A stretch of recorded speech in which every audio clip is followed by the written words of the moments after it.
don't shoot the messenger. Listen to the message very carefully. In 4 words, I developed a whole theory of life that would normally take at least one book, if not volumes. Just do it. Don't overanalyze. Don't analyze at all. Follow your gut. Follow your dream. Follow your passion. I took the Nike just do it and added the F word. And it has stood me in good stead and has got me a long, long ways. But this is a recent study that's published by Harvard University. Our analysis uncovered the most common types of pandas, meaning excuses, why their careers are stuck or you're not advancing in your life as fast as you want or in your goals. First, 36% of the pandas related to executive presence. In other words, your lack of executive presence. You only have 2 times to make a first impression. One, when I see you, what you look like. The second time when you open your big mouth or small mouth. Those are the only 2 times. After that, you have to perform. For those of you that are Penn students, for those of you that have gone to prestigious schools like this fine university, that university degree gets you in the door. The next excuse they use is 28% related to communication style or the lack thereof. Leadership, remember, is me getting you to do what I want you to do when I want you to do it, not when you get up off your dead ass to do it. The third reason they use is 29% related to peer-level relationships. You are who you hang around with. You are judged by who you hang around. Machiavelli said, you're judged by the 5 people that you surround yourself with. Now, I asked this question at university, and I'm sure I'm going to get about the same answer. If you're the average of the 5 people that you hang with, that you chill with, how would you be judged? We are a product of our social and economic milieus. We are a product of our parents and their parents. The last reason, 29 related to peer-level relationships. In other words, you are who you hang around with. And the remaining 7% included excessive optimism and perfection. I didn't hang around with those people. People that I spent lots of time with weren't optimists or perfectionists for sure. But you may fall into one of those categories. But all these categories now, 8 out of 10 workers admitted crying at work, with almost half those saying bosses or colleagues had driven them to tears. About 14% of the workers say they cry at least once a week and sometimes every day. Now, these kind of statistics didn't exist when I was growing up. They didn't exist. Now, people commit suicide because they get unliked on Facebook. That is so far beyond my comprehension. Now, I know it's a new world, but is it a better world? When I was growing up, sticks and stones can break your bones, Dan, but words can never hurt you. Of course, nobody uses that anymore. Now, some people say I'm savage. Some people say I'm a bully. Both things are true. People ask me, why am I so harsh? Guys, gals, fear works. Savageness works in business. I'm embarrassed to say. But why do you continue it, Dan? Because it works. And I've created $775 billion with shit brains just like you. Why would I change that system? Why? I give all my product away free. I give countless free talks like this. Tough love works. If love worked and religion worked, there'd be nobody in this room. Who are the most religious individuals on the planet? The poorest. And contrary to what you think, all the rich guys think exactly like I do, but they're trying to paint their legacy. It's like an ex-president trying to get money for his library, and he who writes the history makes it.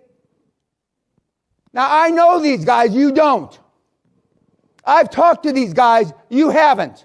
Don't you see it? I do. I was on a podcast a couple of days ago, a rapper podcast that has 4 or 5 million followers.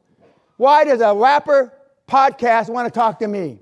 And he asked me about some of the billionaires that I know off camera. And he said, even if you said that on camera, we'd cut it out. Do you think Elon or Steve Jobs or Henry Ford I or Rockefeller or Carnegie really gave a shit what you thought or thought then or think now? No.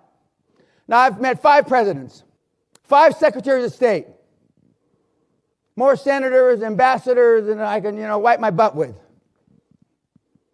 They are different off camera. Every once in a while you catch one of them where he thinks he's off camera and he's on camera, on mic, and they sound just like you, don't they?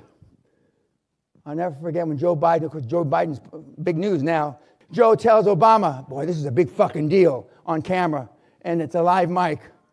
That's how they talk. The difference between what I coach, teach, mentor, whatever, is I demand you to do it or I throw you out. I demand. I keep you to a timetable for every hour that you're awake. Every hour. Most of you in this room waste at least 60% of your days. At least. Some of you waste 80%. Some of you waste 90%. Nobody holds you accountable.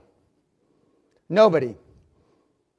I hear that even universities don't hold people accountable now.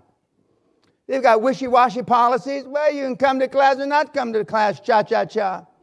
You can turn in the paper or not turn in the paper, cha-cha-cha. I taught honors at the university. I got to explain about 1994, 1995. We had 330 people participated in a contest to be in my honors class. First day of class, 317 people. End of the year, 13 people.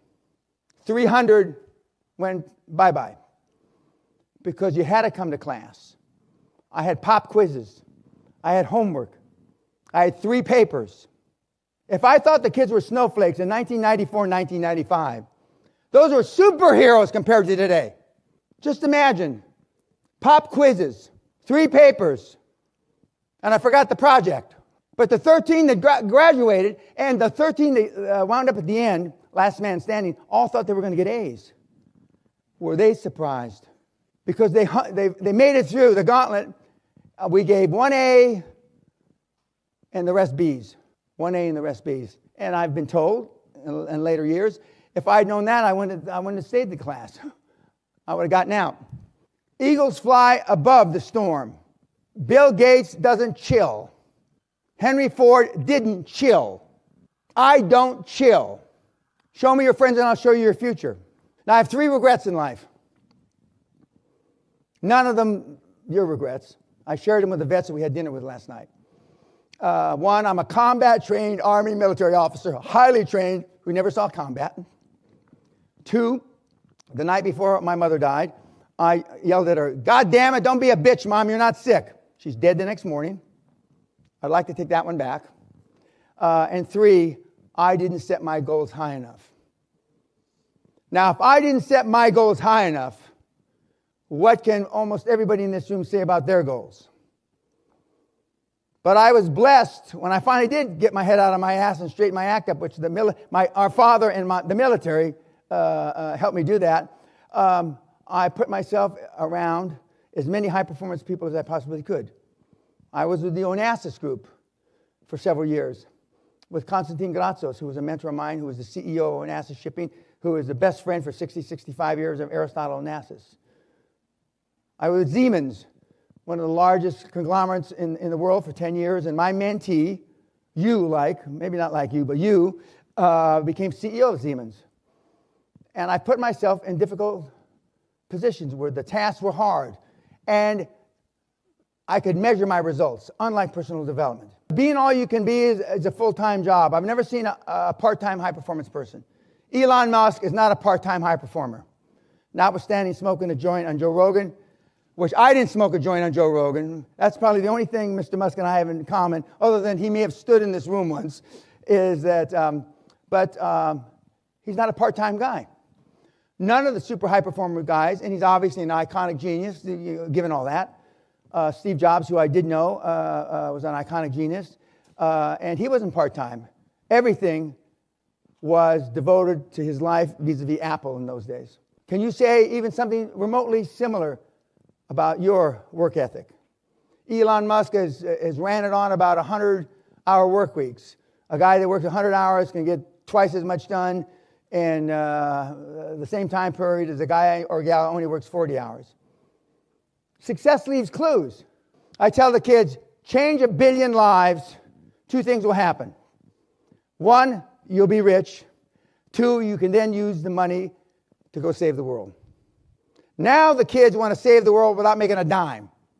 You come up with an idea that changes a billion lives. One recent one is Facebook, obviously. Mr. Zuckerberg has changed more than a billion lives. He's changed 2 or 3 or 4 billion lives. And he's gotten rich, right? I'm not going to argue whether he should be CEO of a public company or whatever that is. I'm not here to argue whether Elon should be CEO of a public company. Having been CEO of a big public company, I got out right at the right time. I would have gotten so much trouble. I mean, God, I can't even imagine how much trouble I would have gotten. Because at one time I owned 60% of a public company, so I kind of relate to Elon and Mark, and I didn't give up what the shareholders said. Wrongfully, but I justified that nobody had more money to lose on investment opportunities than me, which was true because I own 60% of the public stock. But think about how you can change a billion lives and you'll be instantaneously wealthy. If you want to make $1 million, you're not going to make 10. If you want to make 10, you're not going to make 100. If you want to make 100, you're not going to make $1 billion. Because subconsciously, you'll start to shut down when you get, if it's $1 million, 900,000, 970,000. By the time you get you cross the finish line with $1 billion and $1. One of the things that I learned as a young man is what I just said: you will never exceed your highest and wildest and craziest expectation. So there was Tiger. So I knew as long as he didn't give up, he was going to win again. And he did. Although he did say on television, there were times I thought I would never do it again, but I was never going to give up. You've heard Elon Musk say, I'd never give up. You've heard all these guys say, I'd never give up. Thomas Edison, who didn't go to school here, but he said it was a 98% perspiration and 2% inspiration. But he never gave up. He allegedly did 10,000 experiments. I would have paid some 2 or 3 dipshit engineers from Penn to do all those experiments. And I wouldn't have done 10,000 experiments myself. But those kids are programmed. Now, tennis, young goddess, Coco Gauff, I always believed I could come back. For those of you that saw her play in Wimbledon, she's a phenomenon. But she's been playing tennis since she's shorter than the tennis racket. The good news is 98% of the high-performance people are introverts, just like you. Elon Musk is an introvert. Warren Buffett's an introvert. Zuckerberg's an introvert. It's only 2% of the loudmouths, like myself, that are extroverts. And only 10% of that 2% are alpha males. It's not easy to find alpha male anymore. Most are beta males. Nothing wrong with the beta male. Almost all the billionaires are not alpha males. There's maybe 1 or 2% of them are alpha male. But you don't have to be an alpha male loudmouth to act like you had a pair. Once you become fearless, life becomes limitless. One of the questions I ask the audiences and the school kids, how would your life be today if you weren't afraid? What would you have done that you didn't do if you weren't afraid? Physically afraid? Emotionally afraid? Afraid of what other people will think? Afraid of what other people might do? What would you be like? Where would you be today if I coulda, woulda, shoulda? Nobody in this room can say that they'd be just like they are now, because we've all had instances that we should have done something, but we didn't. You want to save your life, you want to save your career, you want to be all you can be, get off all social media tonight. Change your phone number tonight. Don't look back starting tonight. It's already been proven that Facebook builds neuroses. It's people living vicariously off of somebody else, a dipshit that's probably lying. Yet it consumes a lot of your time. Should be none of your time. Now, I realize that the current generation isn't confrontational because you want to be liked. But I would beg the question to ask yourself, do you want to be liked for the right reason? Do you want to be liked by the right person? Both of those questions are normally answered by no. But it's become politically correct to not offend. But some people need offending. Some people need offending. If somebody had stopped Hitler 80 years ago or 85 years ago, but in those days, the Brits were maybe the forefathers of political correctness and didn't want to be in another war like World War I. It's easy to justify not being aggressive. It's easy to justify not being confrontational. You can always do that, you know. But what I would ask you is think more clearly. Some people need to be confronted.